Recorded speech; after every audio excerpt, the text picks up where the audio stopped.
Cabang Kejaksaan Negeri Kabupaten Karimun di Moro menetapkan S, mantan Kepala Desa Sanglar, Kecamatan Durai periode 2016-2022, sebagai tersangka dugaan korupsi penyelewengan keuangan desa.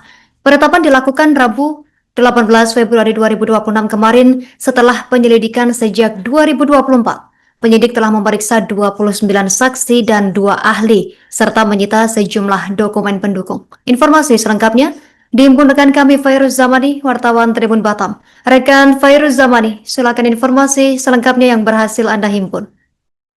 Baik, terima kasih rekan kami Justina dan selamat siang menjelang sore para Tribuners dimanapun kalian berada. Benar, Kejaksaan Cabang Negeri di Kabupaten Karimun di Moro menetapkan Saudara S, yaitu merupakan mantan Kepala Desa Sanglar, Kecamatan Durai, periode 2026 hingga 2022 sebagai tersangka kasus dugaan korupsi, yang mana tim dari penyidik kejaksaan melakukan penyelidikan ini dimulai pada tahun 2024 yang lalu, dan diduga tersangka S ini melakukan penyelewengan dana desa pada periode tahun 2019 hingga 2022.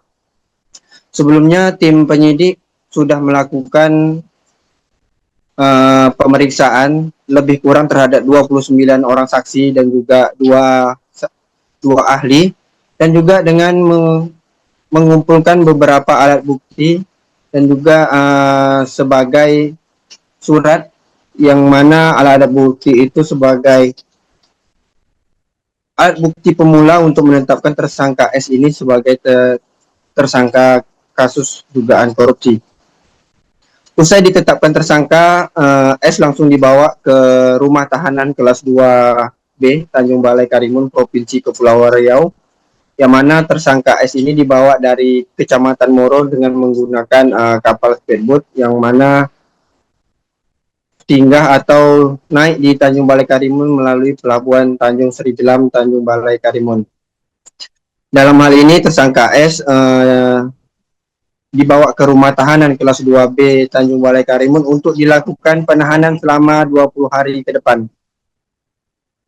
Dan juga Kepala Cabang Kejaksaan Negeri Kabupaten Karimun melalui Kasubdit Tindak Pidana Umum dan Khusus, yakni Teriman Halawa, mengatakan bahwa alasan penahanan ini dilakukan karena dikhawatirkan tersangka melarikan diri atau mengurangi alat-alat bukti dalam proses penyelidikan. Dan juga dari tim Kejaksaan Negeri mengatakan perhitungan sementara kerugian negara dalam kasus ini sekitar 329 juta rupiah. Dan juga Teriman Halawa sendiri mengatakan modus operandi yang dilakukan tersangka yaitu dengan melakukan pekerjaan yang anggarannya sudah cair tetapi tidak dilaksanakan kegiatan-kegiatan tersebut. Dan juga seperti kegiatan perjalanan dinas yang dilakukan tersangka, tetapi tersangka tidak bisa melengkapi atau mempertanggungjawabkan laporan dari kegiatan perjalanan dinas itu tersebut. Baik, rekan kami Justina, mungkin itu saja yang bisa kami sampaikan. Kami kembalikan ke studio.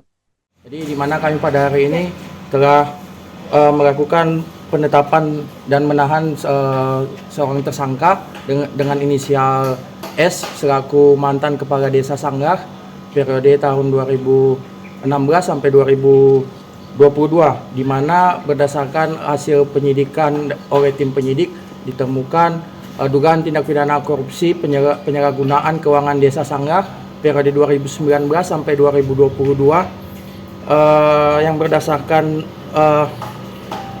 pemeriksaan dari tim penyidik, kami telah melakukan pemeriksaan terhadap 29 orang saksi, kemudian kami telah meminta keterangan terhadap 2 orang ahli, dan telah memperoleh alat bukti surat, sehingga berdasarkan hal tersebut kami telah memperoleh bukti permulaan yang cukup untuk menetapkan saudara S selaku mantan kepala desa Sanglar,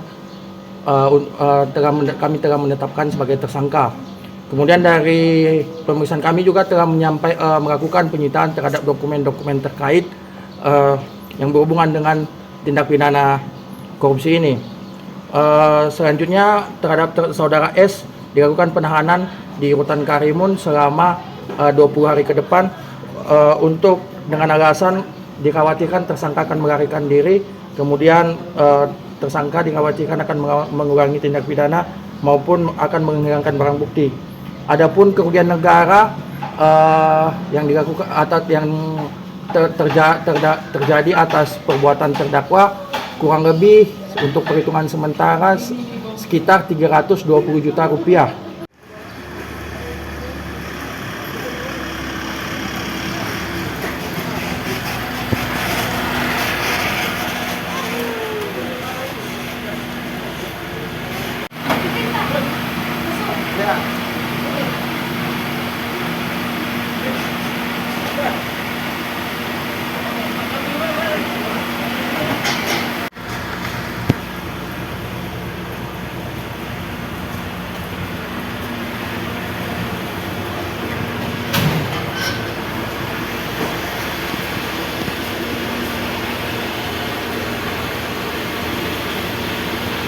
Terhadap pasal yang disangkakan terhadap diri terdakwa, berhubung penyidikan yang kami lakukan dilakukan sejak tahun 2024, sehingga untuk sekarang masih menggunakan pasal-pasal yang diatur di dalam Undang-Undang Tindak Pidana Korupsi.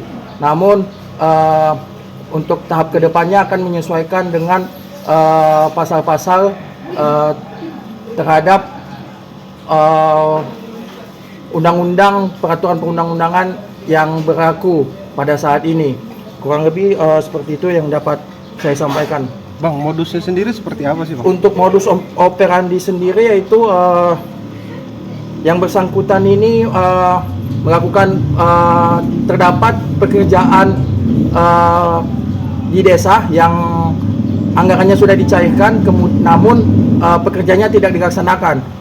Kemudian terdapat kegiatan perjalanan dinas dari yang bersangkutan yang tidak bisa melengkapi atau mempertanggungjawabkan laporan pertanggungjawabannya. Pengerjaan ini pengerjaan seperti apa? Jalan atau bangunan? Terdapat pembangunan dan renovasi bangunan gitu.